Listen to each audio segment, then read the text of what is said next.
Boa noite. Estava à sua espera. Acredita em Deus? Sim? Mais ou menos. E no diabo? Eu sei. Hoje, acreditar no demónio soa a superstição e a ignorância. Não? Se calhar estamos enganados. Até porque, nas palavras de Baudelaire, a mais bela artimanha do demónio é fazer-nos crer que não existe. Para Leonida Silva, que vamos conhecer já de seguida, ele existe.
Tinha mais ou menos 12 anos que comecei a ter muitos problemas. Eu fiquei horrorizada porque eu vi uma coisa que realmente, naquilo que eu via falar, para mim foi o diabo que eu vi.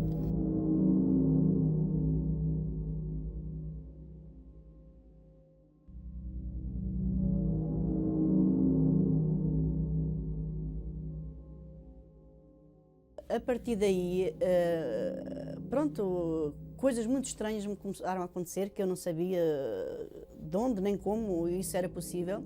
Aos 17 anos fui para a África e comecei a sentir uma coisa assim, a envolver-me, essa espécie de uma ventoinha.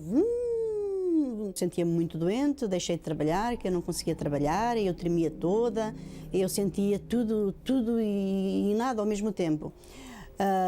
E então eu estive numa fase, espécie de um pré-coma. Eu estava sentada um dia inteiro, sempre naquela sonolência, parecia que me enfiavam um saco na cabeça. Eu comecei a ter falta de vista, eu fui ao médico da vista, não tinha nada de problemas de vista. Eu sentia a cabeça oca, eu sentia bichinhos a andarem. Fui fazer, naquele tempo não faziam taques, mas radiografias, não deu nada. Eu vomitava, fazia exames ao estômago, não davam nada. Pronto, eu cheguei mesmo a pensar que eu ia morrer, que eu não ia conseguir ultrapassar esses meus problemas. Inclusive o meu pai já estava informado que eu estava muito doente e o meu pai já estava-se a preparar para mandar-me vir para Portugal. Só que eu fui com tantos sonhos, com tantas ilusões, e eu não queria aparecer em Portugal naquele estado. E então fui ficando, porque eu tinha algum dinheiro, e fui ficando, fui-me garantindo e pagando o quarto com algum dinheiro que eu tinha, até à altura que apareceu o pai da minha filha e que depois fui viver com ele e que tive a proteção dele.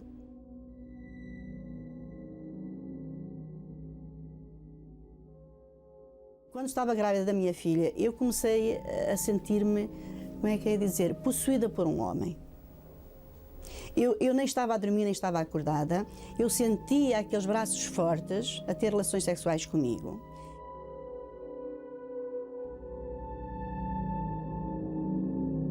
E que ele me fazia as piores coisas que se pode fazer, que eu desconhecia até. mesmo sendo casada, eu desconhecia. Lutei enquanto podia, às vezes não conseguia resistir e deixava-me ir. Aquilo era uma coisa, parecia tão real, como quando a pessoa está...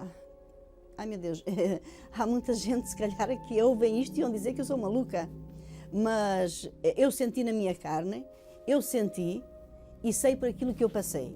Aquilo era uma coisa tão real, que a pessoa, como é que eu hei de explicar? Estava no auge do prazer. Depois levantava-me, entrava em pânico, não via ninguém, chegava a ver debaixo da cama, cheguei a ver dentro dos guarda-fatos, cheguei a olhar para a janela. Bom, até que depois me habituei àquilo.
Quem és tu? É impossível.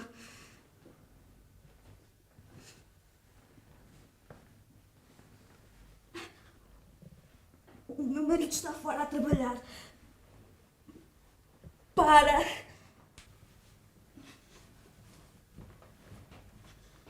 Não, não és. Ele está fora.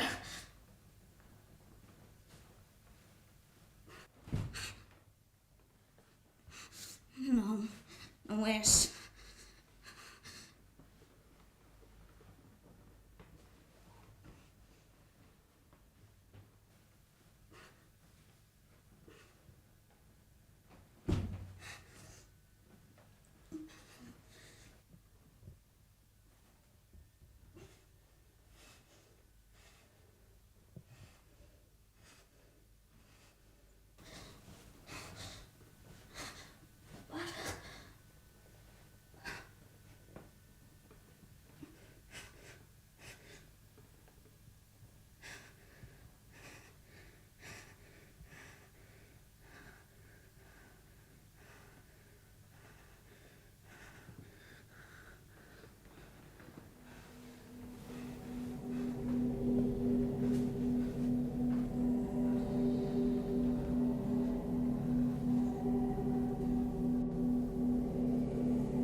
Houve um dia que o meu marido ia para o trabalho, esqueceu as chaves do carro. Ou esteve a conversar com uma pessoa, ou veio buscar qualquer coisa, já não sei bem, mas demorou bastante tempo, aproximadamente 3/4 de hora. E eu já me tinha deitado, isso já tinha acontecido, e quando ele veio eu estava a chorar, sentada na cama a chorar. Então ele perguntou-me o que é que eu tinha. E então aí eu expliquei-lhe o que é que estava a acontecer. Aí começamos a procurar bruxas e mulheres e tudo o que me indicavam eu ia, tudo o que me diziam para fazer eu fazia, mas nada deu resultado. Gastava o que tinha e o que não tinha e nada deu resultado. Estamos no final dos anos 70. Leonida, Lila, como gosta que lhe chamem, regressa a Portugal e tenta recompor a sua vida. Mas às vezes os demónios apaixonam-se pelas pessoas e quando isso acontece, acompanham-nas durante toda a vida. Lila sente um peso no peito, um vazio. Está a ser consumida. Ouve uma voz na sua cabeça. Uma voz que lhe ordena coisas, coisas de morte, contra si e contra a sua filha.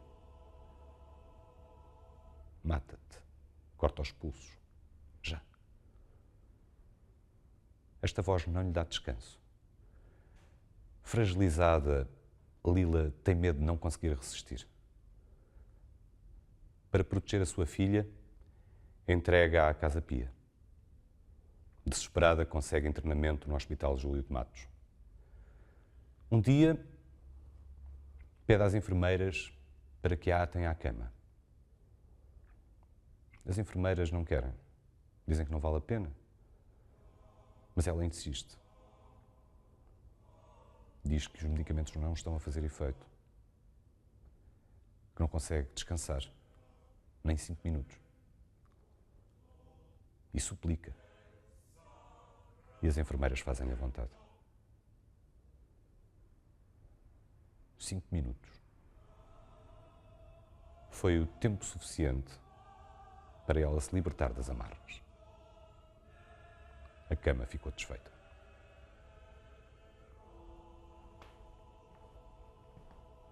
A minha bebé, ela dormia a noite, o dia todo e chorava a noite inteira.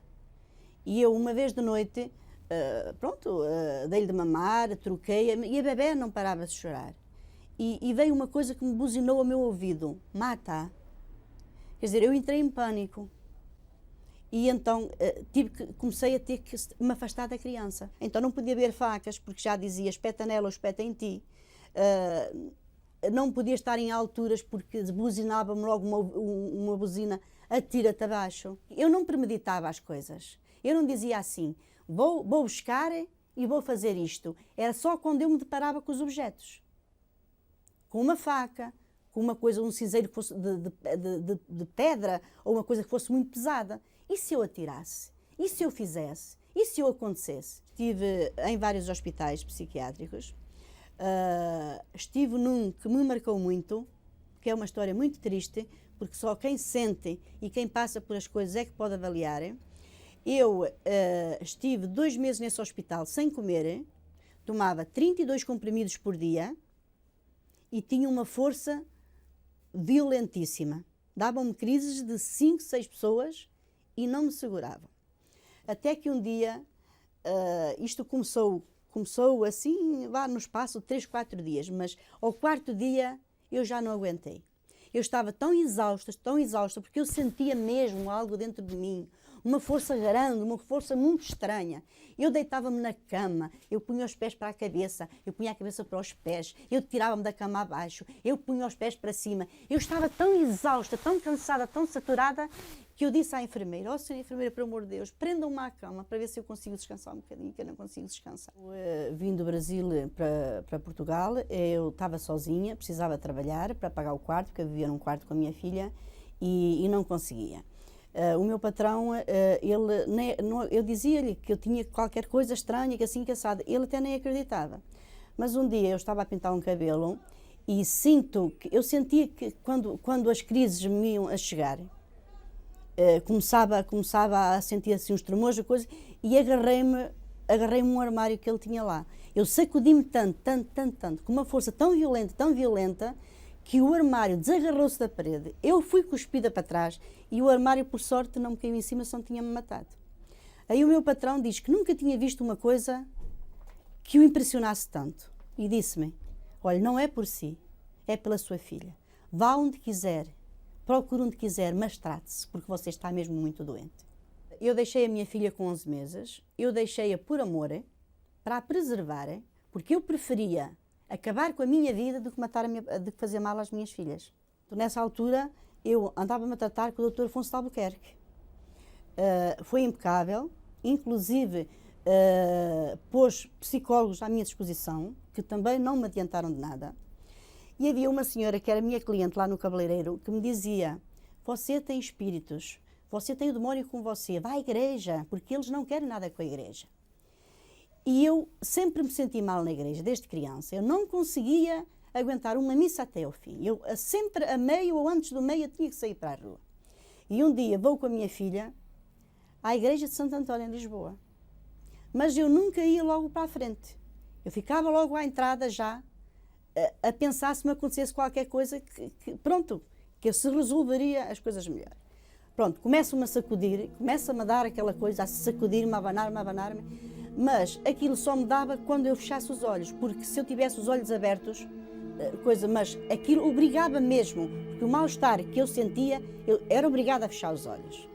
Pronto, e eu não perdia os sentidos, eu ouvia as pessoas a falar, e eu ouvia pessoas dizerem: vai-te embora, Satanás, vai-te embora, espírito maligno, deixa o seu porco, deixa imundo, não deixa que ela tenha esta criança. É um percurso, sem dúvida, dramático.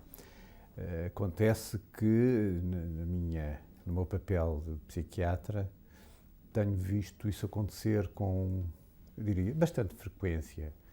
Não é certamente um caso único. Não temos nenhuma necessidade, nós médicos, de tentar explicar isto por outras razões, por razões como ela própria faz, de ser possuída por espíritos, ou por demónio, ou por outra entidade qualquer, em que nós não temos que acreditar.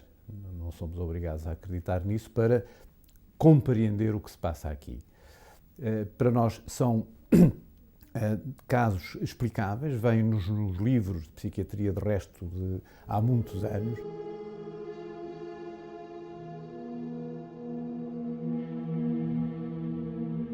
As explicações são relativamente simples. Repara, quando nós perante um fenómeno temos mais que uma explicação, devemos utilizar a explicação mais simples e não a mais complicada. Não é? A explicação mais simples aqui é exatamente aquela que eu disse. Se, por exemplo, observar, e não é preciso ser médico, psiquiatra, qualquer de nós já observou pessoas que tiveram ataques epiléticos e que desenvolvem durante esse ataque epilético uma força perfeitamente descomunal. Podem, inclusivamente, cometer crimes violentos, de uma violência inaudita. Eu tenho conhecimento de pessoas em crise epilética, conheço um caso de uma pessoa em crise epilética que matou 8 pessoas, todas seguidas, e que não se lembrava absolutamente nada do que fez após a crise epilética. Portanto, vamos ver, são situações que nós temos conhecimento delas, existem, acontecem, e têm essa explicação. Não é preciso encontrar, portanto, explicações esotéricas ou espirituais para coisas que se fazem parte da nossa experiência clínica. Estávamos no ano de 1985, eu andava bastante doente, toda a gente tinha pena de mim, a minha colega, os meus patrões, os clientes, e a minha colega, no autocarro, despertou-lhe a atenção que no Correio da Manhã vinha o padre daqui de Vera Cruz de Marmelara a exorcizar uma senhora de idade. Chegámos à hora da missa porque sabíamos perfeitamente que naquela altura íamos assistir a uma cerimónia dessas. Fui eu, o repórter fotográfico, Otávio Paiva, e foi também um paginador do Correio da Manhã, o Acácio Faria, que gosta muito dessas coisas, também para assistir. E disse-me: ó Lila, diz que ele tira espíritos, vá lá.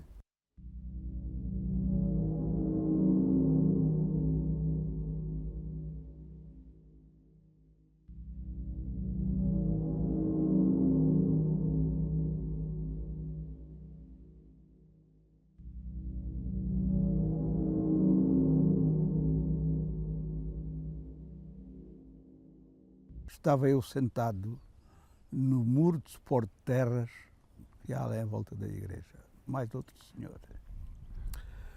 E ela chegou num táxi que vinha de Cuba no táxi. E a primeira coisa que foi atirar com a mala ao chão e não entro. Começo a correr para um descampado, que é onde fazem as touradas. Tive muitas profissões, já apanhei touros bravos, guardei porcos, guardei vacas, guardei ovelhas, guardei chibos, guardei borregos. E apanhei muitas mulheres que andavam aqui com o diabo. Aí as pessoas foram-me logo a apanhar.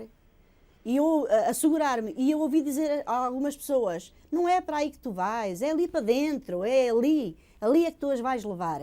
Depois ele sentava-as ela num banco, tinha um banco, sentava no banco. E depois benzia, tinha aquela estola, tinha aquela estola que lhe batia quando ele chegava lá àquela altura da reza, que não queria sair o diabo, eu dava-lhe uma porrada. Ele dizia-lhe assim, tens que sair para a unha do pé. E ele dizia que não, tinha que sair para onde deixasse de feito. E o padre não queria, era, depois batia com a estola. E nessa altura tinha que obedecer e então a pessoa ficava boa e abalava por pé dela.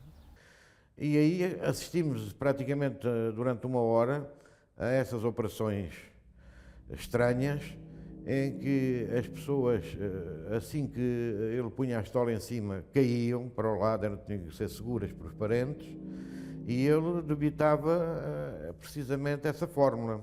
Essa fórmula era uma fórmula monótona, que quem estava presente não percebia as palavras, mas sim percebia os sons.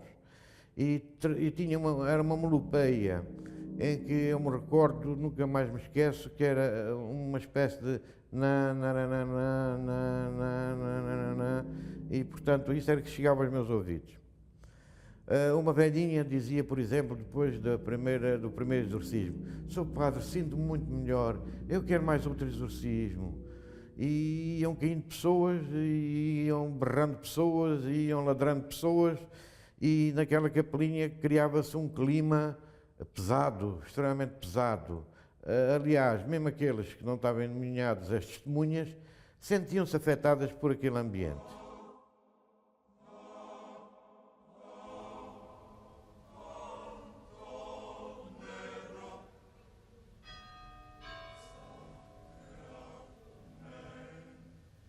Ele já me falou. É verdade. Ainda no outro dia me disse que ia matar com um acidente com a moto num cruzamento. Mas eu vou continuar.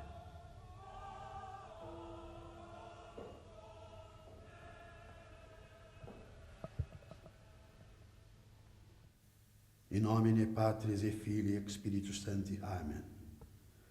Princeps gloriosissim celestissimo militiae, Sancte Michael Arcangelo, defende-nos in prelo adversus princes e protestat, in celestimus.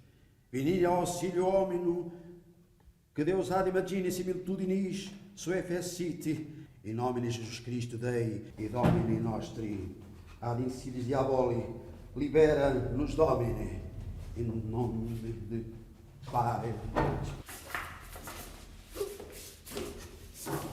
Princes gloriosissimos celestis militiae, Sancte Michael Arcangelo, defende-nos in prelo adversus princes e potestas, adversus mundi vectores tenebrarum, contra spiritual e inequità in celestis. A seguir ao exorcismo, depois senti uma paz tão grande, adormeci na viagem de regresso a Lisboa e pensei mesmo que ele me tinha tirado o demónio.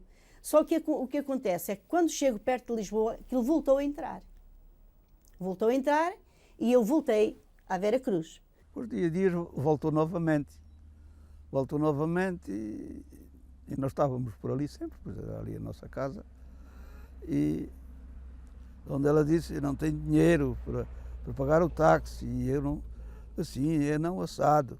Eu fui para ali, sem dinheiro, comigo e com Deus. Eu ia disposta a dormir nas escadas da igreja, se fosse preciso, mas eu queria me libertar daquele sofrimento, eu queria criar as minhas filhas. O que é que nós pensámos? Nós vamos acolher a senhora, não temos filhos, temos aqui uma casa grande, vamos acolher a senhora. A certa altura aparece por a porta, portanto o altar está ao oriente, por a porta sul, aquela porta que geralmente costuma ter um guarda-vento, uma mulher magra, baixa, de padiola, levada por dois homens.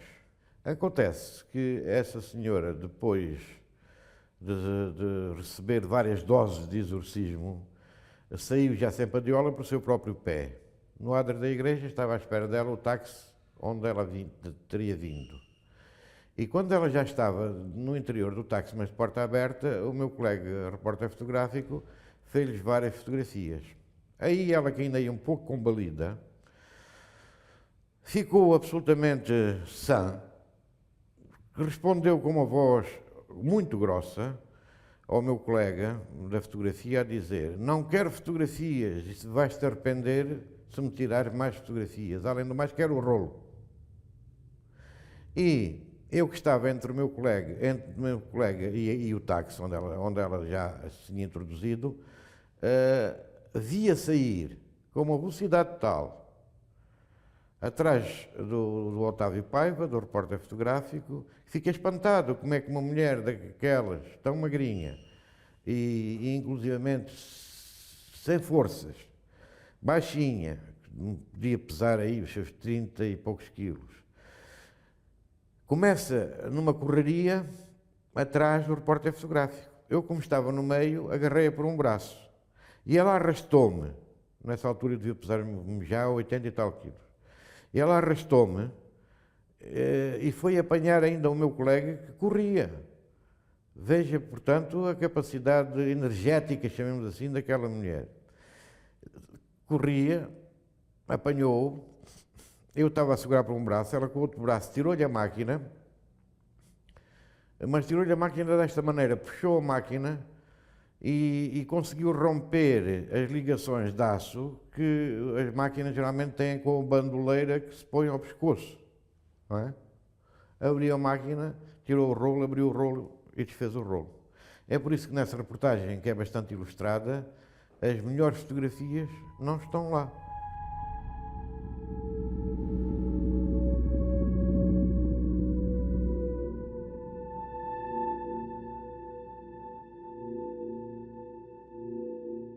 Aqui há uns tempos apareceu cá um rapaz com uma coleira ao pescoço, puxado com uma corrente e andava assim como os cães. Vinha um padre com ele e começou a chamar um cão. Sai, batia-lhe na perna e depois ele saiu. Vinha preso com uma corrente por Vinha preso com uma corrente. Chegou ali à porta, aqui da igreja, voltou-se para aqui para o lado com os pés, deu 2 pancadas ali na porta, que estremeceu aqui a igreja toda. Depois, ao fim de não sei de quantos tempos, foi bom. Depois veio agradecer. Aqui é o Santo Lenho. Já havia muito tempo que andava Quando abalou, fazia assim com os braços. Obrigado, meu Deus, obrigado. Já ia sem corrente, sem nada. Depois veio agradecer, fizeram cá uma procissão e ele veio agradecer. Foi descalço, na procissão mais a mãe, e vieram agradecer. Isso, olha, foi uma coisa mesmo horrível que a gente vimos aqui na Vera Cruz. Tenho visto aqui muita coisa, muitos exemplos. A gente nas festas de setembro íamos com uns amigos aqui nas ruas e depois fomos além, temos além uma manta, além à primeira porta da igreja, metemos além contando anedotas. Depois olhámos além para cima, além da igreja, vimos uma coisa branca a passar. Depois apanhámos um cagaço, fomos para o baile. Era um time eu. Apareceu aí a gritar aí na aldeia que ele namorava cá, morava em Marmelar, criou da coroa, era o padre, os padres usavam coroa naquele tempo e ele criou da coroa, que era o diabo que vinha com ele, e se ele não saísse o diabo, ele ia se matar na Guadiana. Estava aí uma patrulha da guarda republicana, prenderam-no lá numa casa lá embaixo, à meia-noite. Mandaram recolher o pessoal todo da casa e deixaram-no além e ele balou e foi direto à Guadiana e matou-se. Chegavam a vir crianças com 12 anos e saíram 10, 12 anos para as levarem para dentro. 10 e 12 pessoas? 10 e 12 pessoas para levarem um rapazinho com 12 anos e crianças pequenas mesmo. E então assistia a muita coisa.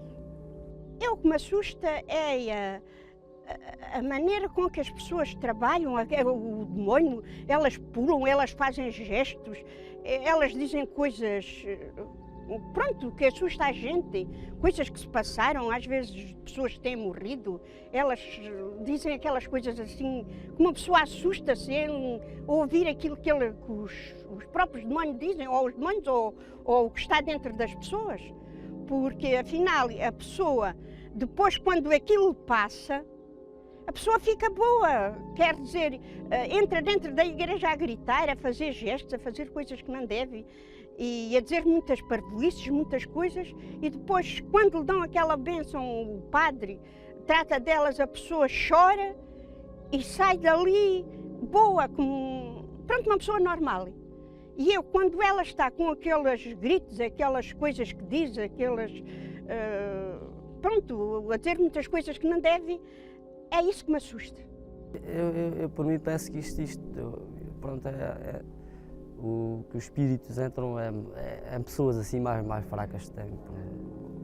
Mesmo a própria alma da gente é mais fraca e depois o espírito que consegue vencer a nossa alma, pronto.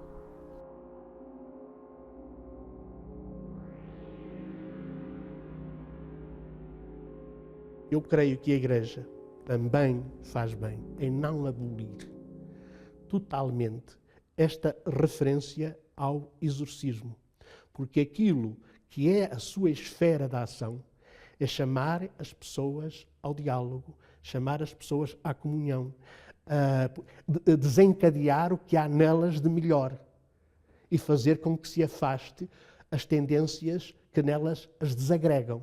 Portanto, isto não é um tipo de palavra da ordem da ciência, é da ordem do religioso. E o que é o religioso e a ordem do religioso? É religar aquilo tudo que anda em pantanas, que anda partido, que anda desconvocado, que anda separado, em que as pessoas não encontram sentido, ordem, desejo de viver, está ele todo esfrangalhado. Ora, eu acho que uma das missões da Igreja é essa, de escutar, e essa também de dar uma palavra de paz e de consolação e também de intimação a que as forças que se desencadeiam na pessoa e que a destroem deem lugar às energias que a reconstroem e que lhe dão gosto de viver. Eu recordo que aqui há uns 30 anos atrás, quando comecei a fazer psiquiatria em Lisboa, quase todos os meus doentes com esquizofrenia, que é uma doença mental grave, tinham primeiro sido vistos por um padre, que era o padre da Penha de França. E ele era o meu, digamos, o municiador, era aquele que via primeiro os doentes, depois os doentes é que vinham ter comigo e com os outros colegas meus.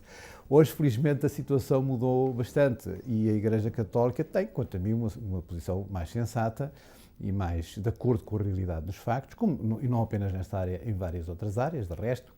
Tem-se adaptado ao adjornamento, tem-se adaptado aos dias de hoje. Tenho ainda uma crítica a fazer, é que eu acho que não deveria haver já padres exorcistas nenhuns. Ninguém pode legitimamente exorcizar os possessos a não ser com licença especial e expressa do ordinário do lugar, que é ou o bispo local, ou o abade de uma abadia, ou um superior maior de uma ordem religiosa. Esta licença só seja concedida pelo ordinário do lugar a um presbítero, quer dizer, um padre, dotado de piedade, de ciência, de prudência e integridade de vida. Porque, esta razão porque é que a apresentam, porque diziam que se a pessoa não for muito santa, o diabo é capaz de lhe descobrir a careca na altura do exorcismo e ainda escandalizar mais a comunidade cristã do que edificá-la. Eu sei que eles agora são muito menos do que eram há uns anos atrás, mas basta haver um para significar que a Igreja ainda dá cobertura a estes fenómenos e não os rotula todos como deveriam ser rotulados. Não apenas, eu sei que a Igreja faz isto em relação a parte destes casos, manda para os psiquiatras, eu sei. Mas, mesmo assim, continua a ter padres exorcistas. Significa que alguns destes casos, talvez uma minoria em relação ao que era há 30 ou 40 anos, continuam a ser tratados, entre aspas, por estes padres exorcistas. E isso é que me parece errado. Deveriam, esses mesmo poucos casos, ser enviados para quem de direito, para quem se na nossa sociedade são os médicos que cuidam dos doentes, então estas pessoas que estão doentes deviam ir para os médicos e não para os padres. Eu que fui criado no meio do mundo, no meio dos montes, em que havia diabos e de encarnações dos diabos por todo o lado, eu, por um lado, rio de tudo isso, mas por outro lado, estou sempre como dizia o espanhol, eu não creio em bruxas, espero que las hay. Havendo na nossa cultura a entidade de Deus, que é a fonte de todo o bem e de toda a nossa felicidade, e o demónio, que é a fonte de todo o mal, é natural que pessoas, ainda por cima que talvez não sejam muito, digamos assim, diferenciadas do ponto de vista cultural e intelectual, acreditem sinceramente, para elas eu não tenho dúvidas que é absolutamente uma crença autêntica, que realmente estes fenómenos possam ter uma origem ou divina ou diabólica.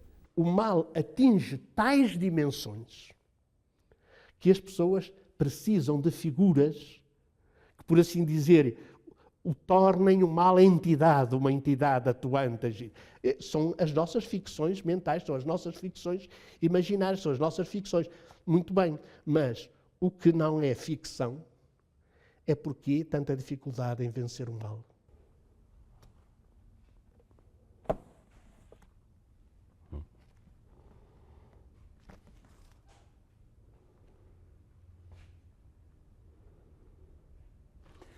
Será possível demonstrar que Lila esteve possuída? Durante toda a sua vida, ela teve essa certeza. Nem nunca pôs isso em questão. Mas também é certo que as maiores crises surgiram antes e depois do nascimento das filhas. Muitas mulheres têm depressões pós-parto e rejeitam as crianças. E a voz que a atormentava, de onde vinha? Será que Lila esteve durante todo este tempo autossugestionada? A Igreja, nas últimas décadas, tem lançado muitas dúvidas acerca das possessões. Poucos padres estão autorizados à prática do exorcismo. E os seus nomes são mantidos em segredo. Mas porquê em segredo? E porquê é que há padres que continuam essa prática indo contra as ordens da própria Igreja? Nestes domínios, nestes demónios, ou se acredita ou não se acredita. É que ela estava muito bem, depois de repente tinha-se muito mal disposta, vomitava aqui neste adro, vomitava muitas vezes e pronto, tinha aqui assim uma coisa diferente, né, nela. Via-se bem que era qualquer coisa que ela tinha por dentro, a voz também ficava diferente. Pois, ela, coitadita, depois entrava, não queria lá estar e coisa, e tinha que segurar. Meu marido muitas vezes a foi a segurar. Algumas vezes lá ela estrabuchava, ficava quase toda despida de estrabuchar tanto e às vezes aquilo dava a volta, até vomitava, coisas esquisitas. E de maneiras que conseguiu ir assim. E teve que estar cá para ser benzida todos os dias. Cada vez que o seu padre Silveira vinha à aldeia, pronto, se eu não visse, alguém me avisava e eu ia à igreja. Portanto, eu era exorcizada 8, 10 e 12 vezes por dia, conforme as vezes que ele lá fosse. Sentia-me calma, sentia-me melhor. Isso foi diminuindo conforme os exorcismos que fui fazendo. Fui-me sentindo mais calma. Fui sentindo que as coisas realmente estavam a tomar um caminho, porque eu meti na cabeça que não saía dali sem estar curada. E foi esse o motivo porque eu fiquei aqui no Alentejo. Entretanto, depois aparecia, sentia coisas e eu falava com o padre, porque punha-se-me um bicho no peito e esse bicho roçava na minha cara. E eu dizia para ele assim, Seu Prior, é um bicho que se me põe no peito, sobe para cima do peito, na cama. E ele dizia, isso é o demónio, filha, porque o demónio transforma-se em tudo. Só que como ele me disse aquilo, eu quando sentia o bicho, eu lutava com o bicho. Quer dizer, eu tinha uma luta com o bicho, com as minhas mãos e com as patas dele. Mas o bicho amarrava-me sempre, quer dizer, vencia-me sempre. Existe na nossa personalidade um traço chamado de sugestionabilidade. Todos nós somos mais ou menos sugestionáveis. Isto significa que podemos ser levados por outrem a acreditar em coisas que não existem. Eu lutei com o bicho, como era costume fazer, agarrei-lhe portanto, 2 patas numa mão e tracei-o assim, com força, e disse-lhe assim: então, venci ou não venci? A partir desse momento, senti um salto para o chão e vi um gato enorme. Para mim, ela curou-se por causa do Santo Lento de Vera Cruz. Mas que ela também combateu muito para isso. Também teve muita devoção para isso. Combateu muito, lutou muito. Havia pessoas que não acreditavam na Lila, mas eu acreditei sempre nela e ela lutou sempre para isso. E hoje está uma mulher impecável, curada. Não quer dizer que tenha sido o diabo, ou Deus, ou o padre a fazer isso. O que eu creio aqui é que, em primeiro lugar, a medicina não é uma ciência matematicamente exata. Há muitas situações que nós não conseguimos tratar. Esse é o primeiro ponto. O segundo ponto é que aqui, naturalmente, conviria saber até que ponto houve realmente melhorias feitas pela medicina, e eu creio que houve, e, portanto, até que ponto as melhorias que ela hoje tem não venham realmente dessas melhorias que os medicamentos e os médicos que ela, entretanto, consultou terão também feito. E depois há o tal efeito de sugestão, que é muito importante. Eu creio que o padre exorcista, eu nunca vi nenhum a atuar, mas imagino que o fazem com algum sucesso, porque exatamente conseguem sugestionar essa pessoa de que realmente o seu mal tem determinada explicação. E desde que a pessoa acredite que é essa a explicação, está já a um passo da cura. Quando a doença é, digamos, de origem psicológica, puramente de origem psicológica. O espírito dizia-lhe assim, é um espírito muito mau, não queria sair de maneira nenhuma. E ele benzia e punha a estola na cabeça. E agora não fazem isso, punha a estola na cabeça. E eles não queriam a estola na cabeça. E esfregava assim a cabeça com malandra, desta maneira, aquela, vai-te embora, e isto e aquilo. E então ele disse assim, eu mato-te. Disse-lhe o espírito. Isto foi num dia. E no outro dia aconteceu aquilo. Ele ia para Alqueva todos os dias. Para Alqueva. Santana. Ia para Santana todos os dias, porque lá tinha casa.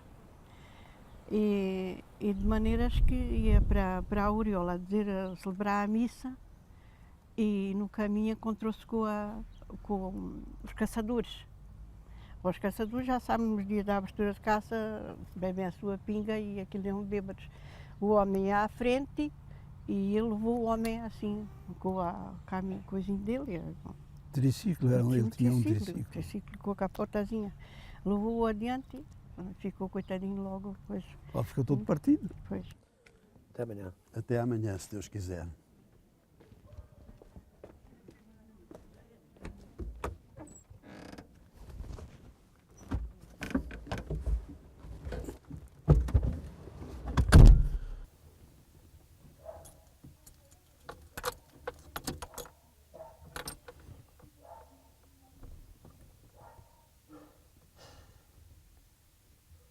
Não há de ser hoje.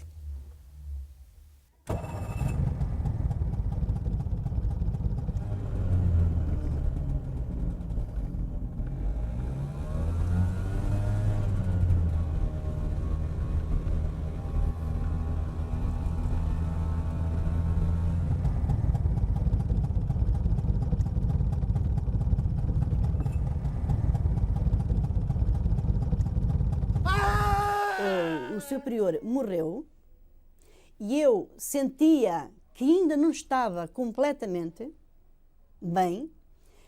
Houve uma senhora que me deu um livrinho de exorcismo de São Miguel Arcanjo, porque eu ainda fui algumas vezes com outro padre lá, mas não me faziam exorcismo, não faziam aquilo que eu realmente precisava, me davam a bênção. Não quer dizer que a bênção não seja boa para toda a gente, mas não era o suficiente. Depois veio outro padre e outros padres já não faziam isso assim.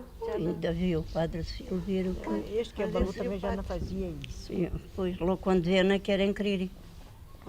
O senhor padre Barroco também, eu penso que também não... Isso não se pode dizer, tia. Eu não encontro explicação para isto. Antes não me aparecia doenças absolutamente nenhumas, porque segundo o padre me dizia que isso funciona através do sistema nervoso central. E tudo o que é doenças de nervos, elas não aparecem. Mas o que é certo é que a pessoa sofre. Uma doença deste género, que começa muito cedo, como foi o caso desta senhora, é evidente que vai também chamar a atenção.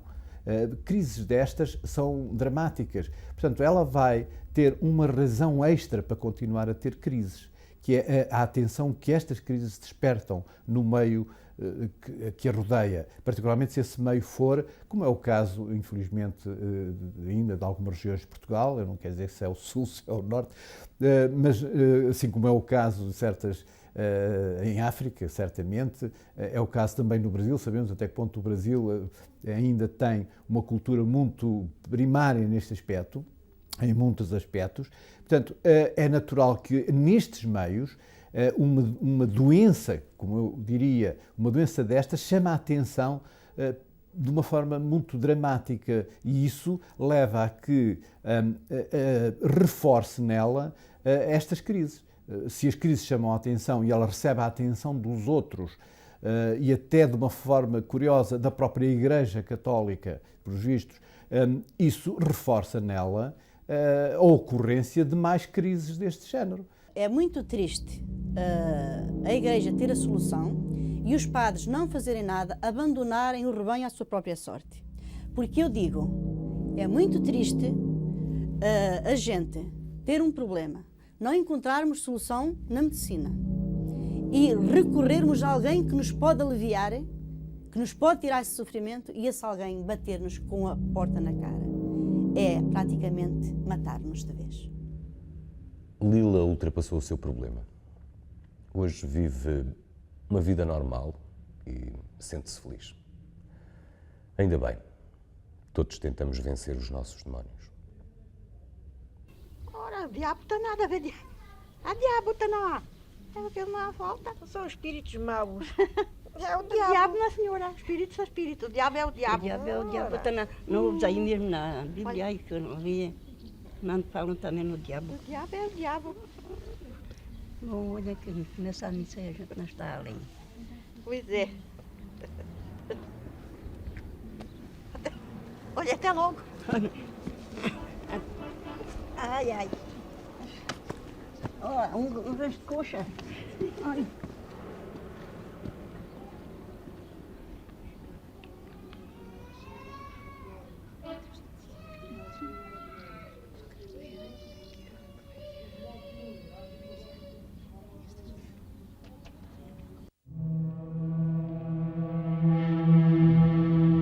Três homens e um bebê. Um filme banal com um acontecimento inesperado. Durante as filmagens, e sem que ninguém tivesse dado conta, por breves instantes, foi gravada uma cena que marcou o filme. Bom, aparecia uma criança junto a uma janela, a olhar para nós, por detrás de uma cortina. O filme estreou e ninguém deu por nada. Mais tarde, a equipa foi questionada, assim que apareceu essa notícia, e dizem que nunca apareceu ninguém por ali com essas características. Também se disse que naquela mesma janela, antes das filmagens terem começado, ali tinha caído um rapaz e morrido. A notícia circulou também pela internet dizendo que, em algumas cópias vídeo desse filme, se conseguia ver por breves instantes essa imagem. Nunca se veio a saber se esta história é verdadeira ou se por acaso não foi uma estratégia de mau gosto para promover o vídeo de um filme de qualidade medíocre. A magia. Diz-se que a magia não tem cor. É negra, é branca, consoante a intenção com que é usada. Para quem acredita, pode ter efeitos devastadores. Para a semana, vamos conhecer um caso com um desfecho dramático. Eu chamo-me Alfredo Brito. Boa noite.